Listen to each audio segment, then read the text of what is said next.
दोस्तों, आज जब भारत अपनी आज़ादी के 75 वर्ष पूरे करके अपनी स्वतंत्रता का अमृत महोत्सव मना रहा है, हम सब इस ऐतिहासिक लाल किले पर जमा हैं, जहां हर साल हमारी आज़ादी का परचम देश के प्रधानमंत्री जी फहराते हैं। ये लाल कोट, ये रेड फोर्ट, ये सुर्ख दुर्ग आज केवल दिल्ली ही नहीं, पूरे भारत का प्रतीक बन चुका है। सदियों से लाल किला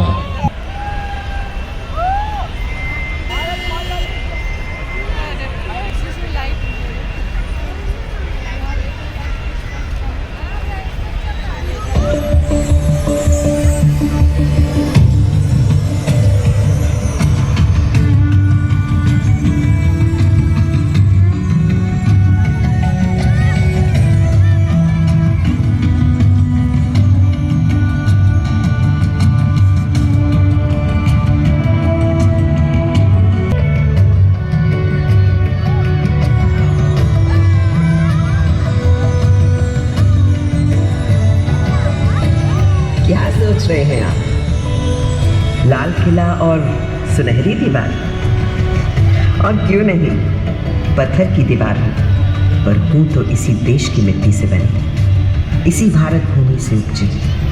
यही तो मेरी मातृभूमि है। और आज जब पूरा भारत एक सुनहरे कल और अमृतकाल की तरफ बढ़ रहा है, तो मैं कैसे पीछे छूट सकती हूँ? आप सोच रहे होंगे एक दीवार बोल कैसे सकती है? दीवारों के तो कान होते हैं बस। पर सच ये है कि आज सोने की चिड़िया कहलाता था और एक के बाद एक कई स्वर्णिम काल देखता रहा है। अब मेरी जन्म कुंडली ही देख लीजिए।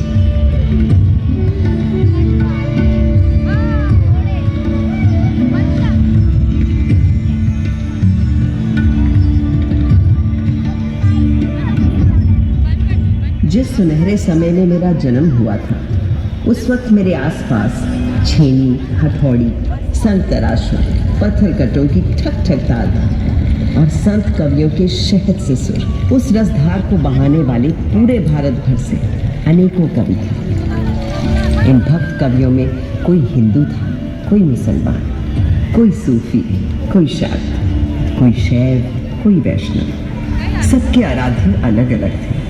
दर्शन सारे देश को हो रहे थे।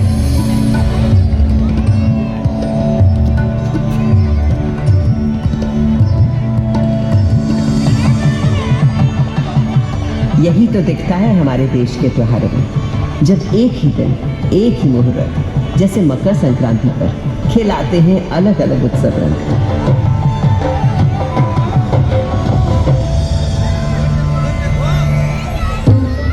इस लाल किले को बनवाया था मुगल शहंशाह शाहजहां ने। बलुए पत्थरों से मुझे गढ़ा गया था और इस मजबूती से कि 400 साल बाद आज भी मुझे हिलाना नामुमकिन है।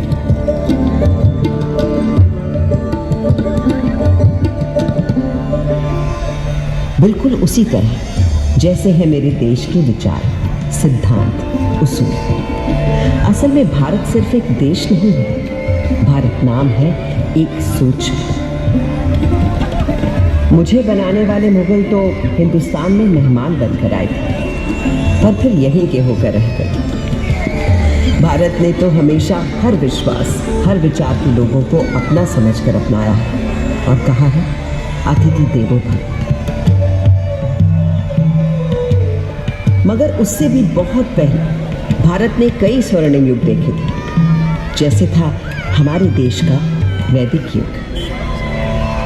सरित सरस्वती नदी के तीर बैठे जब ऋषि मुनि गंभीर, समिधाग्नि आहुति और यज्ञ तपस्या कर हुए सब प्रज्ञ, रचने लगे वो वेद पुराण ऋग अथर्व यजुर और साम, शोध किए सब जीवन तत्व, खोज निकला प्रकृति का सत्व, जीवात्मा परमात्मा है एक, माया भ्रम से लगे अनेक, आत्मा अजर अमर अछेद, अनादि अनंत अखंड अभेद।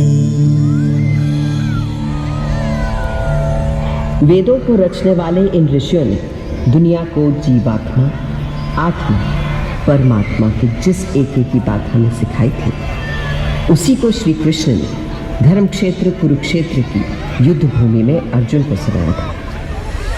वासांसि जीर्णानि यथा, जैसे पुराने कपड़ों को उतारकर मनुष्य नए कपड़े पहन लेता है, उसी प्रकार आत्मा भी पुराने शरीर को त्याग कर नया शरीर धारण करती है। इस आत्मा को ना तो शस्त्र काट सकता है और ना आग इसे जला सकती है, ना इसे पानी भिगा सकता है और ना ही हवा उसे सुखा सकती है। तब से आज तक आत्मा की संस्कृति ही भारतीय संस्कृति की आत्मा है और ओम की ध्वनि उस परम ब्रह्म का स्वरूप।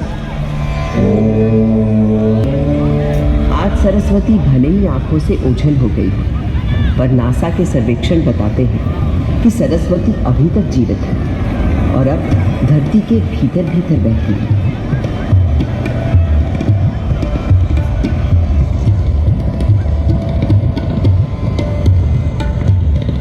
मगर मेरे देश की शुरुआत तो उस वैदिक युग से भी पहले की है।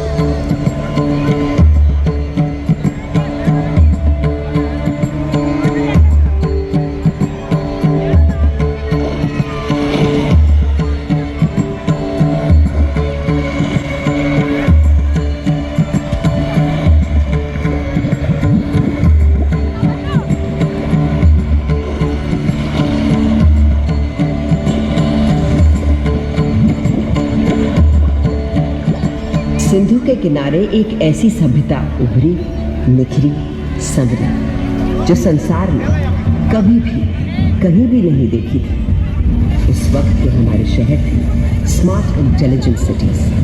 This was a wonder called India. 5000 साल पहले जो बुनियाद सिंधु सरस्वती सभ्यता के समय डाली गई थी, वो आज हमारे भारत का आधार है। संस्कृति का ऐसा अखंड अटूट सिलसिला आपको संसार में कहीं भी नहीं मिलता। हमारा देश नए को अपनाते हुए कभी पुराने को नहीं भुलाता। इसीलिए तो कल का भारत आज भी जीवित है और कल भी रहेगा।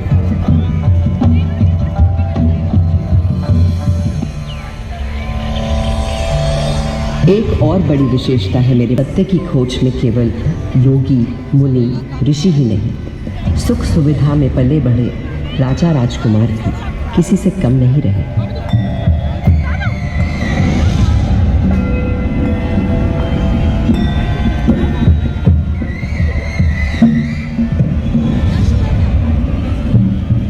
भारत के दार्शनिक मनीषियों, गुरुओं ने जो आध्यात्मिक मार्ग दिखाया था, उसी को ठोस रूप दिया भारत भर में फैले तमाम राज्यों, साम्राज्यों ने।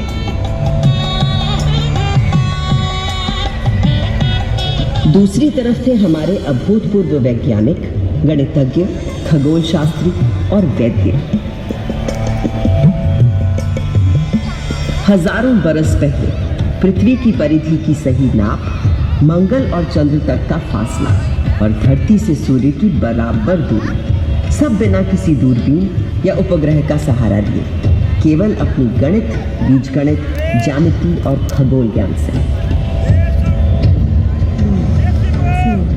ये उन्हीं पुरातन खगोल शास्त्रियों से मिले संस्कार कि आज भारत अंतरिक्ष अन्वेषण में एक अग्रणी देश है।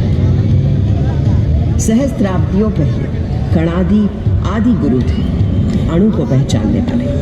फिर क्या आश्चर्य कि नई दुनिया में अणु शक्ति को साधने वाले देशों में हम हमेशा आगे रहे। योग में तन से मन और मन से आध्यात्म के योग के सूत्र ढूंढ निकाल रहे थे पतंजलि जैसे ऋषि।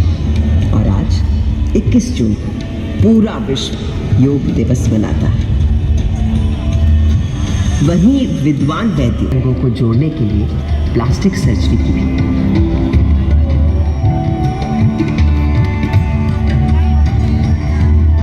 इन भारतीय वैद्यों से मिली प्रेरणा ही तो है कि कोविड आने पर आत्मनिर्भर भारत ने कुछ ही महीनों में खुद बीमारी का टीका बनाकर 1 साल के अंदर टीके लगा डाले।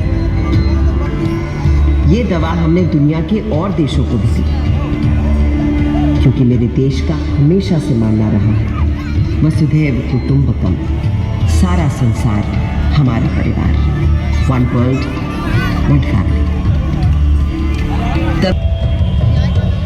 संसार को तमाम सामान ही नहीं, शक दर्शन और 4 धर्म देने वाले भारत पर कई लोगों की बुरी नजर लगी हुई थी, मगर जब विदेशी हमलावरों या किसी आतताई ने मेरी मातृभूमि के मूल्यों, धर्म और संस्कृति पर हमला किया, तो माँ की लाज बचाने को मुंह तोड़ जवाब दिया भारत की जाबाजों ने। किसके नाम लो, जैसे जरा याद कीजिए मेरी दिल्ली के पृथ्वीराज चौहान का पराक्रम। राजा हमारे राजा पृथ्वीराज चौहान को मारने से पहले क्या आप इनका शब्द भेदी बाण का कौशल नहीं देखना चाहेंगे, जब यह बंद आंखों से केवल आवाज सुनकर ही शिकार पर निशाना लगा देते हैं। ये अंधा क्या निशाना लगाएगा? लगाएंगे महाराज पृथ्वीराज निशाना, बस आप आज्ञा तो दीजिए और दीजिए इनके हाथ में एक धनुष बाण। चलो ये तमाशा भी देख लेते हैं इस काफिर के मरने से बेहतर। दे दो इस अंधे को तीर कमान।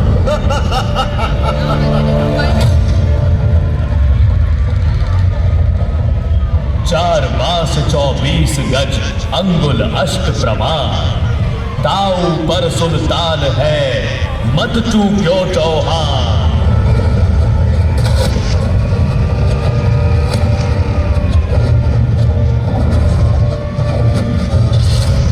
यूं मरकर भी उस राजपूत ने बचा लिया भारत का मान। धिक्कार है उन्हें मरा समझो, कायर जो जिए पिए अपमान।